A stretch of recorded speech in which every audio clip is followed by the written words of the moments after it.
Yes, everybody, and welcome back to TarHeelIllustrated.com. I'm Jacob Turner.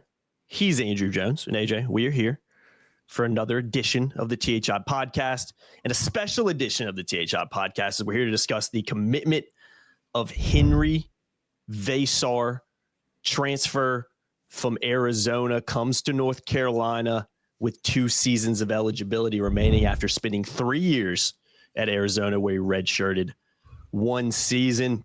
Averaged 9.4 points and 5 rebounds per game, playing about 21 minutes per last season. Shot 59% from the field and even shot 32% from three-point land as well. 16 for 49. A guy from Estonia originally. You know how much I love when you go out and get foreign players. In my opinion, it's something Carolina hasn't done enough, especially when you just look at the NBA right now and how much of a foreign influence it currently has. To me, it's a no-brainer to go out and get guys from overseas, especially when you can get a guy, in my opinion, as talented as Veesaar is. And guys, he's 7 foot. Rejoice. He's tall. He's athletic, guys. Let's clap it up, because if I see one more tweet about somebody talking about Carolina not having enough height, I think I'm going to delete my Twitter account. They got a 7 foot guy, and he's talented too, AJ. So I had to go off on a tangent real quick because it's driving me crazy. Rejoice. Yeah. Rejoice, everybody. He's 7 feet tall.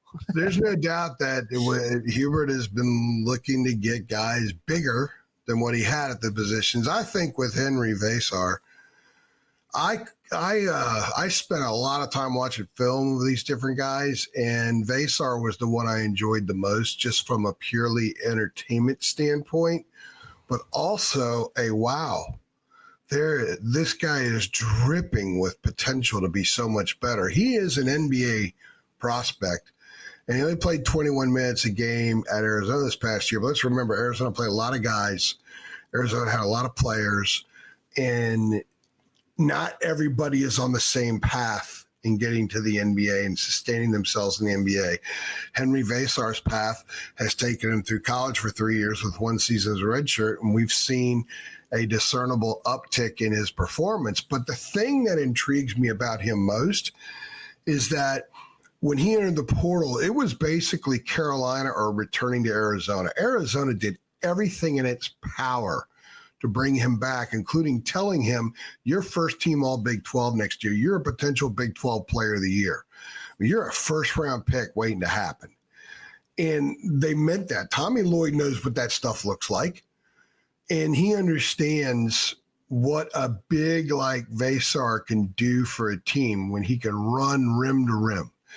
He is very effective crashing the offensive boards and scoring off them. And it's not so much in a brute way. It's a combination of brute and plenty of athletic ability. I told you before we started recording, I said, this guy's got a ton of bounce. I love the word bounce, and I love players with bounce. But when you're 7 feet and you've got bounce and you're also strong, that's a tremendous, tremendous combination. And it's one of the reasons why NBA teams like him and have known about him for a while. He's difficult to box out because he's athletic. He's got really good footwork. He finishes well at the rim because he can absorb contact and play through it. Honestly, he could have played 30 minutes a game at Arizona this year and would have been an all Big 12 performer. But now in an off season going into where he's going to be one of the dudes, I think you'll see even more from him. I'm going to get into more aspects of his game in a minute. I don't want to be too long-winded, but I will say this. The reason the NBA stuff matters right now is because Buzz Peterson from Carolina did a lot of the scouting in the NBA for the Hornets, and he was well aware of Veesaar a couple of years ago. So they're tracking these guys and projecting. And they know that the Euros, when they come over here, sometimes they have to sidestep before they get fully on track with progress to the next level. And they're not worried about, the fast track to the NBA. They're worried about the track that gets them there so they can stay. And Buzz Peterson knew all about this young man. So there was an understanding and a lot of knowledge that when Veesaar hit the portal that Carolina knew plenty about him and was ready to dive in. And then you throw in the Jim Tanner aspect of things, where Tanner has been very involved with European players. Veesaar has two guys at UNC that he trusts because he can talk to people in Europe that trust Tanner and Buzz. He's got the UNC brand, which still carries a tremendous amount of weight over in Europe and has for about 5.5 decades now. And you've got an opportunity for a fresh start to play at a new place, to play at an even bigger stage and be the guy at that place. And I think that there were a lot of appealing factors to go to UNC for him. And there were a lot of appealing factors for UNC to want a guy like him. He's going to be an instant impact player. If he ends up not being the guy that anybody thinks he's going to be, then that's that. I mean, there's nothing we'll have to eat our words, but I think this guy's going to be a significant impact player for the Tar Heels. And guess what, AJ? I think he might be a dog too. We know how important that is. Yeah, I really do. I mean, I'm watching his highlight. I've seen it before, but I've got his highlight tape playing in front of me right now. And just to go through a couple more things on his background before we dive more into his game, because again, I really like what I've seen from him on tape. Played for Real Madrid youth program. I know people, soccer fans, know who Real Madrid is. Most successful. You're like the youngest player in that program. I know, and they also have a very, very successful basketball program over there as well. So, did play his youth program for 3 seasons over there.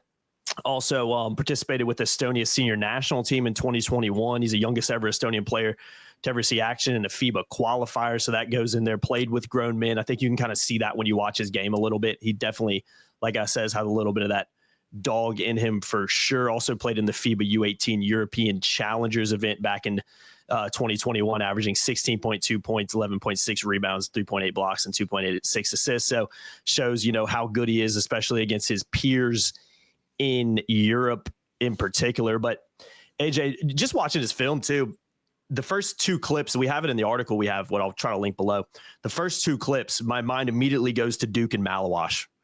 Alley-oops, getting into the lane and just tossing it up to the guy and go finish. Duke has done that so many times. You go watch the Carolina games when Duke needed a bucket, the amount of times they would just get into the lane, lob it up to Malawash, and he would finish with essentially no contact because he's so tall, like a Veesaar is. I think that is a massive, massive addition. I think one other thing that stands out is he can shoot the 3, which I think is a positive. I think you need that and want that ideally from your big, especially a guy over 7 foot in today's game. And again, shouldn't be a shock when you consider what he is and being a really talented European player, because that is a big aspect of the European game. But I think the big thing that stands out more than anything, just to generalize a few things, is I do think he's a dog. He's very physical. He plays with energy and high effort. And he can, like I said, he can do a little bit of everything. He can grab boards and bang with some of the best big guys in the country. He can go up for alley-oops and finish.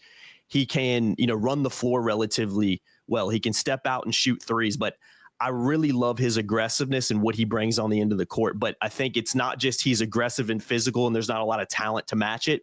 He's aggressive and he's physical, and there's a ton of talent there to go with it. So, yeah, man, I think he is a really, really positive addition. I think he could potentially go down as Carolina's best addition in this class. We got to still see how things play out. But for what Carolina needs, for what Carolina fans have been calling out for since they didn't get it in the portal last year, I think Veesaar is a guy that ticks all the boxes. And personally, I'm really looking forward to seeing what he can do in a Carolina uniform.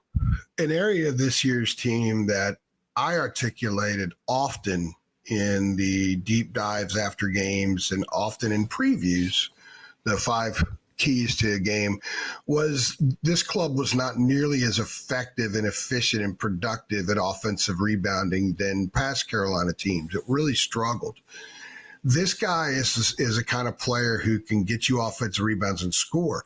This past year, they would have games, they might have 10 or 11 offensive rebounds, and they have like 4 second chance points. You and I talked about this a lot before. You want to be at about 1 point per offensive rebound or above. Often Carolina was well below that. Mm-hmm. A guy like Veesaar is someone who could come in and not only get you the offensive rebounds, but get production from those without even kicking out. he doesn't even have to kick out, and he's able to do that. Now he is someone who can kick out. He's a willing passer, part of the European thing, spread the floor, see the floor kind of approach. But I agree with you about the dog. I think that shows up on the offensive glass. I think it shows up on the defensive end. The help side defense that he has provided Arizona at times this year was awfully impressive. If you think of the high-end periods when Jay Wash was getting block shots, and they were emphatic block shots, Veesaar does some of that same kind of stuff. But I think he's stronger at holding his ground because he's a thicker, stronger body than someone like a Jay Wash. And he's certainly a lot longer than Lubin. So he gives them everything that everybody that roots for Carolina wanted down low. As a rim protector, he's a finisher at the rim. He's a rim-to-rim runner. He's a guy that can run the floor. He finishes very well in the open court. And what you said about the Malawash stuff, that's like the first highlight I saw. Yeah, was he had a pick at the top of the key and rolled, and didn't just run to the basket. He rolled with a purpose, and there was a bad pass that he slammed home. But he can. One of the reasons that works for him, it works for Malawash because he's 14 feet 9 inches tall, at least, and he can move, and he has soccer feet from when he grew up. Veesaar can pick and pop from the top of the key, and you'll see more 3-point shooting from him moving forward. He looks like the kind of guy, hit 12, I think, this year. He looks like the kind of guy that could be in that 25 plus next year. Maybe won a game. And if he can provide them that and they're able to get other shooters out there, that's going to be a huge addition because he does have the ability to pump fake and either create his own three from the pump fake or get to the basket. But his rolling to the basket is something Carolina hasn't had in a while and will be a huge part of what they do, especially since you could get buckets doing that and have success when you don't need to drive as much. And I will cite Venell and Lubin. One thing he did more of late this year was get buckets rolling to the basket. Now you're talking about a guy who's 4 inches taller and even more emphatic, more difficult to guard, and who can offer the defender the challenge of he may not roll, he may step back and shoot, and he can hit that three. And plus, there's one more thing. David and I were talking about this. We were talking about him, I think it was without recording. Theoretically, he could play a 4. Yeah.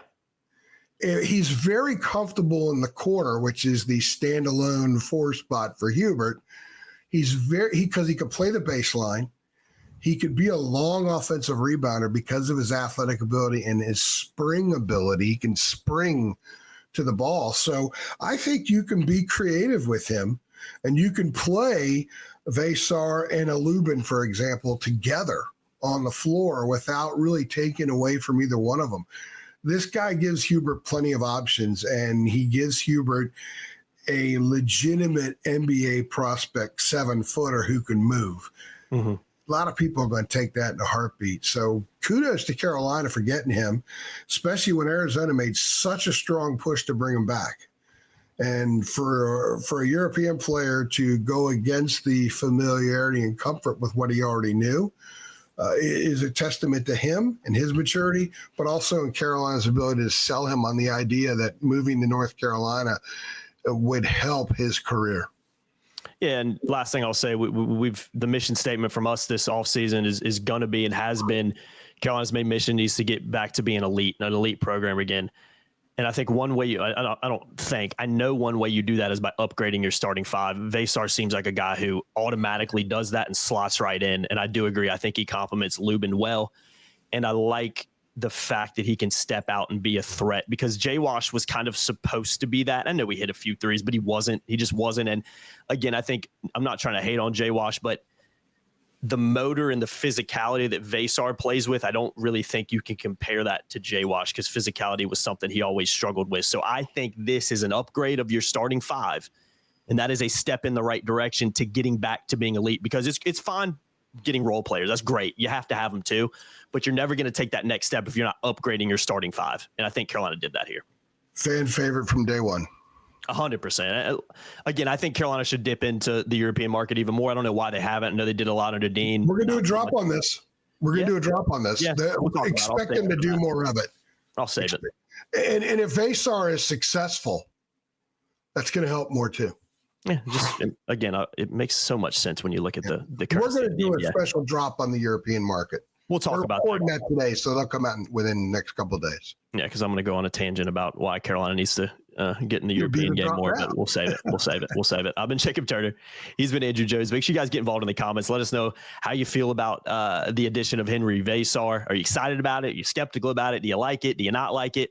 Do you think he upgrades Carolina's starting five? Let us know. And again, stay tuned for that drop. That'll be coming out at some point. Heck, it could be out before this even comes out with how fluid some of these situations are. So, so by the way, if some of the drops have some things that kind of crisscross, that's because of how fluid everything is right now. Yeah, we're trying to do our best not to mention things, but it's extremely hard because again, the situations are so fluid. We hear things, then 1 minute's this, 1 minute's that, and then a lot of times these things just pop out of nowhere. So we try to be as prepared as possible based on the information that we're receiving behind the scenes. And AJ, if you're a premium subscriber to TarHeelIllustrated.com, you would have been privy to this before it even happened, correct?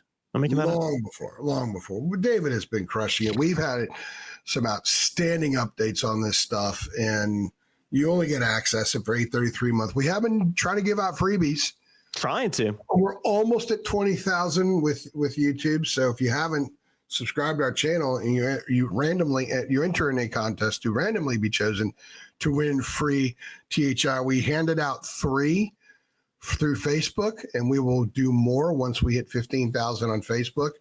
We're kind of slow playing it with Twitter. I think we'll do a massive push on Twitter this off season, but certainly some people are going to win freebies through YouTube, and we'll be happy to give away more. Heck, if we can get to 21,000 by the end of April, maybe I'll give away another 1 or 2 freebies at THI. But if you don't win the free one, you still get it for $8.33 a month for a 1-year subscription. And honestly, the post that David has done this week, that alone's worth it.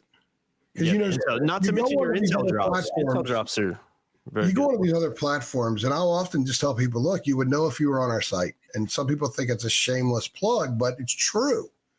And we just can't give it away for free because guess what? If I don't have money to pay David Sis to do it, David's not going to do it. Mm-hmm. I mean, he's a wonderful guy, but he's not going to spend all that time working out of the goodness of his heart. Nobody does that.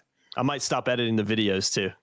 Yeah, you're going to stop editing the videos if I stop paying you. So Anyway, check out the site.